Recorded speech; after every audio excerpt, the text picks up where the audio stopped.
If you want to make the most of the S25 Ultra cameras, I'll give you a quick overview with some tricks to set up the main options in the best way. Many of these settings also apply to the S25 Compact or Plus, so you can use them too. As you may have noticed, compared to the S24, the layout of the functions has changed. Now all quick controls are grouped in a single drop-down menu at the bottom right. The options you see at the top, like filters and resolution, are actually just shortcuts to access some functions more quickly. But everything can be managed directly from the main menu. So let's start right from this menu, which is the true control center for photography settings. Here we still find face filters and photo filters. A feature I find fantastic is the ability to use an image as a custom filter. For example, if a creator on IG has used a filter you like, you can take a screenshot and upload it here to get a similar effect on your photos. Next to the filters, we have exposure, useful for increasing or decreasing the light within the lens, so we can customize the photo in a light or dark tone as we prefer.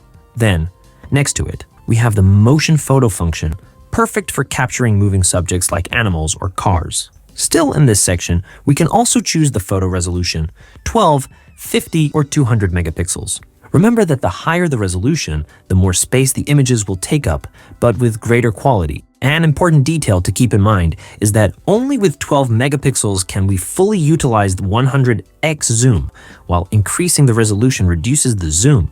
So, the choice depends on the effect we want to achieve, quality or faster and more creative shots. Personally, I would use 50 megapixels for a good balance between quality and size, so I can also take advantage of the wide angle, which is not possible with 200 megapixels, while I would switch to 12 megapixels when we want to use the zoom. Next to the resolution, we find another important setting, the photo format. I recommend using 3:4 because it fully utilizes the camera sensor, while the other formats are just a crop of the sensor, making you lose quality. Of course, the choice depends on the type of content you want to create. Next to it, we still find the timer for shots and the flash activation, which I personally use rarely because it tends to alter the real colors of the images. Now let's move on to the camera settings menu, where we find a ton of options. So let's quickly go through the most important ones before it gets dark. In the Smart Features section, we find document and QR code scanning, very handy and useful, so I recommend keeping them enabled to take advantage of them. Meanwhile, Shot Suggestions is a feature that helps you compose photos better based on light and the scene. It's particularly useful if you want well-balanced shots without having to think too much about the details, perfect especially for beginners. Another important setting is Smart Optimization, which improves photo capture by automatically adjusting parameters like ISO, shutter speed, and white balance. If you often shoot in point and shoot mode, this feature can be a great help, etc. However, if you prefer full control of the camera, it makes more sense to use Pro mode. Finally, regarding Scene Optimizer, I recommend enabling it. I've noticed that it helps manage light and colors better, making photos look more beautiful and balanced. If you try it out, let me know what you think in the comments. In the photo section, however, I have enabled the option Burst Shot Effect on shutter button drag because it allows you to conveniently take a series of consecutive photos with a simple movement. I have instead disabled the watermark because I don't want unnecessary text to ruin my photo, unless you want to add a personalized signature. Moving on to advanced photo options, we find the ability to enable the high efficiency photos feature.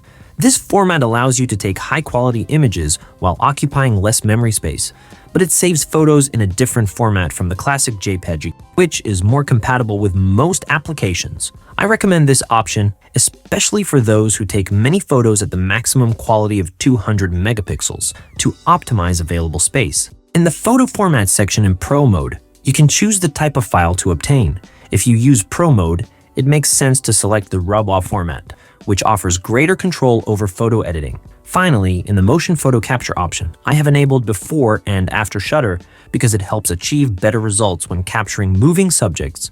Continuing in the general section, you may consider enabling focus tracking, a useful feature for keeping moving subjects in focus, such as photos of your dog while running, helping you achieve a sharper and more defined shot. Instead, the composition guide option activates the grid and level, which help you balance elements in the frame. For example, the grid helps you follow the rule of thirds, positioning the subject in strategic points for better composition.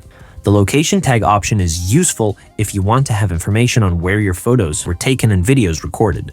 As for the shooting method, I won't dwell too much on it because it doesn't directly affect photo quality, but it allows you to customize controls for more convenient shooting. For example, you can enable voice commands or the show palm option to take a photo simply by raising your hand in front of the camera, without touching the screen. In the settings to keep, you can choose to save your preferred settings without having to reset them every time you exit the camera app.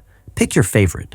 These are the basic settings available on your phone, but if you want even greater control over the camera, you can download two very interesting applications from the Galaxy Store. The first is Expert RAW. It allows you to fully exploit the camera's potential with advanced controls such as white balance, ISO, shutter speed, and much more. Perfect for those who want to take photos in professional mode. The second is Camera Assistant, which adds further customization options. Once installed, you will find the new Camera Assistant section in the Camera app settings. Here there are many more advanced settings, but I recommend 3 in particular. Otherwise, this video will never end. First, automatic HDR for better color balance and more even lighting. Second, distortion correction, which automatically reduces curved lines caused by the lens. And third, focus priority on speed, which allows the camera to take the right amount of time to achieve the best possible focus. Well, these are the main features to get the most out of the Samsung S25 Ultra cameras. Let me know what you think. And if you have any suggestions, write them in the comments and remember to subscribe to the channel. See you next time.